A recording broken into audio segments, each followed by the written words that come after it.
নাম শ্রী ঋতব্রত চট্টোপাধ্যায়। আমার ডাকনাম ববি।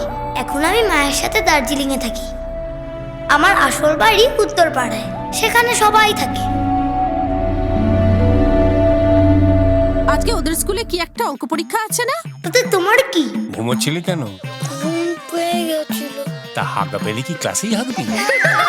12টা নারকল ফাটাতে হবে। 12টা? ওদিকে নারকল ফাটালাম আর ফট করে তোর শ্বশুর মরে গিয়ে পুরো সম্পত্তির তোর হয়ে গেল। আমার সব গু। থাক, আমার সব গু টেনে বার করতে হবে না। চল দিবে নিবে মিলাবে মিলিবে। দেবুটা চলে গেল।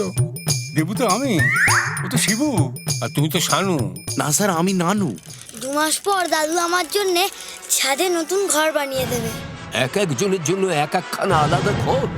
রাশিয়া হলে তোমার ওই বুর্জুয়া ডাকাত দাদুকে না গুলি করে উড়িয়ে দিত। ফায়ার! নিয়ালাপতি করি আমার মারবার তাল। এই দইব না, এই বাড়ি আমার। আমার কাছে কচি পটল হইছে। তুলুম? দাদু পটল তুলেছে। সে তো রোজই তোলে। এসে গেছে। কে? বললে সাচ্চা কেন নোংরা কথা বলছো সম্পর্কে? বেশ করবো বলবো। কি বেশ কর? একটা নোংরা মেয়ে তার সঙ্গে। দাদা তুই চলে যাচ্ছিস? কোথায় যাচ্ছিস? দার্জিলিং। তোর মা তো ডিভোর্স নিতে কলকাতায় গেছে। কাল কোর্টে ডিভোর্স হয়েও গেছে। তোর বাবাও আর এখানে আসবে না বলেছে।